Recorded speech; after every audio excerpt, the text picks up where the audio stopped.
How to remove WhatsApp from another phone. Hey everyone, welcome back to our channel. In this video I'm going to guide you on how you can remove WhatsApp from another phone, so make sure to watch the video till the end.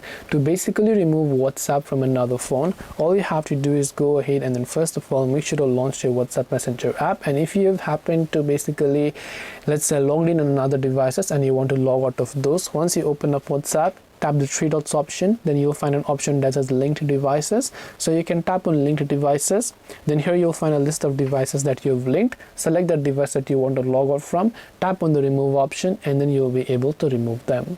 This way you can log out WhatsApp from other devices. Hope this video was very helpful to you guys, and if it did help you, make sure to leave a like and subscribe to our channel. If you have got any more questions, then feel free to also leave them down below. Thank you for watching till the very end of the tutorial, and see you soon in our next video.